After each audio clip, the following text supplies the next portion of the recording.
High বন্ধুরা, কেমন আছেন? আই এম টেক বানাতে অনেক অনেক স্বাগতম। তো সত্যি স্যামসাং থেকে এবার একটা খুব ভালো ফোন পেলাম। M10, M20 আর M30। M10, M20 ইন্ডিয়াতে লঞ্চ হয়ে গেল।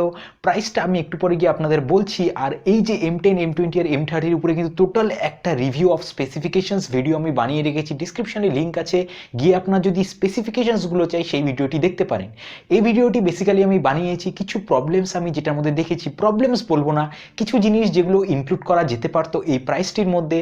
যেরকম কি জানুন যে মানুষকে যত দেবেন তত চাই, তো সেম আমাদের মতনই অবস্থা, আমাদের সাবস্ক্রাইবার সেম অবস্থা, তাদেরও কিছু কিছু একটু বেশি চাচ্ছিল। তো এই নিয়ে ভিডিওটা যে এত কিছু ইনক্লুড করা যেতে পারতো। তো চলুন ভিডিওটায় দেখি আমি কি পাচ্ছি মোবাইল। ফ্রেন্ডস, এই ভিডিওটি শুরু করার আগে একটা জিনিস আপনাদেরকে বলতে চাই। দেখুন, এত বড় বড় ইউটিউবার্সরা যখন ফোনটি লঞ্চ হলো ইন্ডিয়াতে তখন আনবক্সিং করলো, ফোনগুলোর ব্যাপারে বললো, কিন্তু একটা জিনিস খুব খারাপ লেগেছে যে ফোনগুলোতে যে প্রসেসরটি কেমন, ক্যামেরা সেন্সার্সগুলো কেমন দেওয়া হচ্ছে সেগুলোর ব্যাপারে কিচ্ছু আপনাকে বললো না। জাস্ট আনবক্সিং করে স্পেসিফিকেশনসগুলো দিয়ে দিন। দেখুন, আমি মাঝে মাঝে এমন অনেক কমেন্ট পাই আমার নিজের চ্যানেলে, আমার নিজের ভিডিওতে, যে আমি আনবক্সিং হাতে ফোন না নিয়ে এসে আপনাদের কাছে বলি।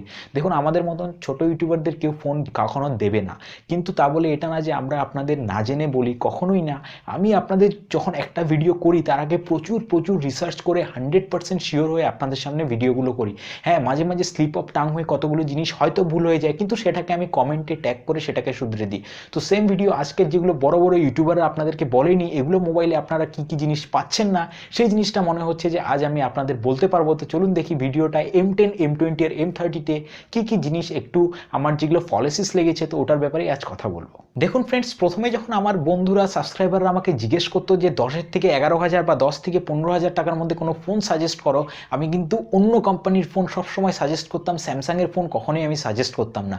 কিন্তু এবার একটা প্রথমবার সময় আসলো যেখানে আমি স্যামসাংয়ের ফোন সাজেস্ট করলাম। দেখুন, আপনার যেটা M10 লঞ্চ হয়েছে সেটার যেটা 3GB আর 32GBর ভার্সন, সেটা লঞ্চ হয়েছে 8,990 ইন্ডিয়ান রুপিসে। আর আপনার যেটা আরেকটি ভেরিয়েন্ট 2GB আর 16GB, সেটা লঞ্চ হয়েছে 7,990 ইন্ডিয়ান রুপিসে। এটা হলো প্রাইস ফোনটির। এখন আমার কিছু যেটা কম জিনিস লেগেছে ফোনটার মধ্যে, সেটা হলো প্রসেসর। যে প্রসেসরটা ইউজ করেছে, যেটা আমি আমার রিভিউ ভিডিও, যেটা ওখানে গিয়ে আপনি প্রসেসরটা দেখে দেবেন, খুব লম্বা চড়া নাম, স্যামসাং এক্সিনোর একটা প্রসেসর ইউজ করা হয়েছে এই মোবাইলটির মধ্যে, যেটা কি খুব একটি আউটডেটেড প্রসেসর, আর সেটা কিন্তু কোনো লেটেস্ট প্রসেসর না। তো এই জিনিসটা আমার একটু ফলেসিস লেগেছে। তার সাথে এই যে প্রসেসরটার বেঞ্চমার্ক, সেটা হলো AnTuTu বেঞ্চমার্ক হলো 65,000। তো আপনি বুঝে নিতে পারবেন প্রসেসরটা, যেটা কি আপনার হাই ওয়ার্কলোড, হাই গেমিং ক্যাপাসিটির ফোন না। অফকোর্স এটা একটা খুবই লো রেঞ্জের ফোন, আমি মানছি সেটা, কিন্তু অ্যাটলিস্ট সেটা একটা লেটেস্ট প্রসেসর দিয়ে পাওয়ার আপ করা যেতে পারতো। তার সাথে আমার যেটা আরেকটি পলিসি লেগেছে এই তিনোটি ফোনে, M10, M20 আর M30-তে, যে এখানে আপনাকে যখন একটা ফোন জানুয়ারির লাস্টের দিকে 2019-এ লঞ্চ করা হচ্ছে, তো তাও অ্যান্ড্রয়েড ওরিও 8.1 দিয়ে লঞ্চ করছে, অ্যান্ড্রয়েড 9 পাই না ইনক্লুড করে। তো এই জিনিসটা আমার সত্যি খুব খারাপ লেগেছে যে যখন মার্কেটে একটা লেটেস্ট জিনিস থাকবে তখন মনে হয় আপনাদের সেটা রাইট ওই লেটেস্ট জিনিসটা পাওয়ার। তার সাথে একটা ভালো জিনিস যে এখানে আপনি ইউএসবি টাইপ সি কিন্তু পেয়ে যাচ্ছেন M20-তে। তো এটা আমার খুব ভালো লেগেছে যে M20-তে ইউএসবি টাইপ সিটা তারা ইনক্লুড করে দিয়েছে। তাছাড়া যদি আমাদের আরেকটি কথা বলি, আমি M20টাকে নিয়ে এবার বলছি। M20টা দেখুন, একটা জিনিস যেটা ফোনগুলোর মধ্যে আমি দেখেছি, এটা হলো প্যানেলটা হলো TFT প্যানেল, আপনার কিন্তু অ্যামোলেড প্যানেল না। অ্যামোলেড প্যানেলে কিন্তু ব্যাটারিটা আপনি একটু বেশি ভালো পেয়ে যান, ব্যাটারি ব্যাকআপটা। তো এখন জানি না TFT প্যানেলে ব্যাটারিটা কিরকম সাপোর্ট দেয় আপনার এগুলো মোবাইলে।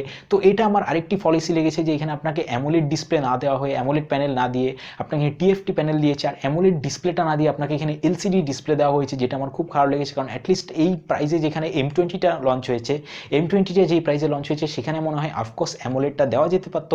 আমি M10-এর কথাটা না হয় ছেড়েই দিলাম। ফ্রেন্ডস, যদি আমি এখন M20-র প্রাইসের কথা বলি, তো আপনার এখানে 4GB প্লাস 64GBর যেটা ভেরিয়েন্ট, সেটা ইন্ডিয়ান রুপিসে 12,990 টাকা লঞ্চ করা হয়েছে। আর যেটা আপনার নেক্সট ভেরিয়েন্ট 3GB আর 32GB, সেটা লঞ্চ করা হয়েছে 10,990 ইন্ডিয়ান রুপিসে।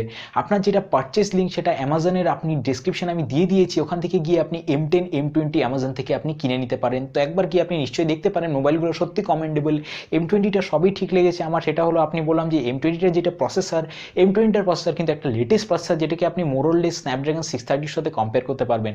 যদি আমি ক্যামেরা সেন্সার্সগুলো বলি, তো আমার মনে হয় যে M20-তে মনে হয় আপনার যেটা ফ্রন্ট সেন্সার দেওয়া হয়েছে, সেটা টু দ্য এপিটোম লেভেল আপনার মনে হয় যে M20-তে আপনি পাননি। কারণ মনে হয় যে অ্যাটলিস্ট আপনার সেলফি ফোকাস করে ক্যামেরাগুলো সেন্সার্সগুলো একটু ইনক্রিজ করা দরকার ছিল M20-তে। ফ্রেন্ডস, এখন লাস্টে কথা বলবো M30 নিয়ে। তো M30 নিয়ে আমি বেসিক্যালি কিছু বলতে চাই না, কারণ কারণ যেহেতু ফোনটা এখনও মার্কেটে লঞ্চ হয়নি আমাদের সাবকন্টিনেন্ট মার্কেটে, তো আমি অত কিছু বলবো না, কারণ মনে হয় লঞ্চ হওয়ার পরে M30টা আর M10 M20 একটা টেস্ট ফোন ছিল, টেস্ট করে দেখলো ফ্রেন্ডস কেমন নেয় মানুষরা, আর M30টা তারপরে মনে হয় অনেক ডেভেলপড স্পেসিফিকেশনস নিয়ে কিন্তু আপনাদের সামনে আসতে পারে। তো M30টার বেলায় কিছু বলছি না, জাস্ট এটাই বলবো যে M30 যেটা প্রাইস সেটা একটু কনস্ট্যান্টে রাখুক। তাছাড়া আমি বলবো যে M30টার মধ্যে যে এলসিডি প্যানেল দেওয়া হয়েছে সেটা আমার একটু পছন্দ হয়নি, আমি অ্যামোলেডটা এক্সপেক্ট করেছিলাম।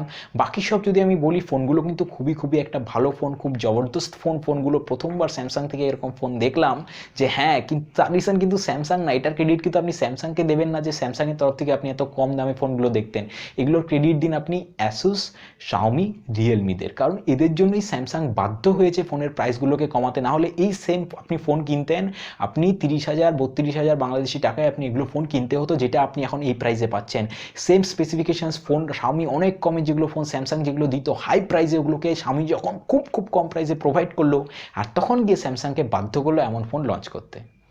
তো ফ্রেন্ডস, এটাই হলো কিছু পলিসিস আমার যেটা মনে হয়েছে, আর যেগুলো কোনো অফকোর্স কোনো প্রবলেমস না, যেগুলো ছোটো ছোটো পলিসিস। আর ফোনগুলোকে যদি কিনতে চান তো নিচে ডিসক্রিপশনে লিঙ্ক দেওয়া আছে, নিশ্চয়ই গিয়ে চেক করতে পারেন। অফকোর্স চেক করে ফোনগুলোকে নিয়ে নিন, ভালো ফোন, আমি নিজে বলছি খুব ভালো ফোন। M10 M20 আপনার বাজেটের মধ্যে যদি এসে যায় কোনো প্রবলেম নেই, সত্যি খুব ভালো ফোন নিয়ে নিতে পারেন। আর M30টার জন্য ওয়েট করুন, না হলে M30ও কিন্তু একটা খুবই বেস্ট ফোন হতে চলেছে।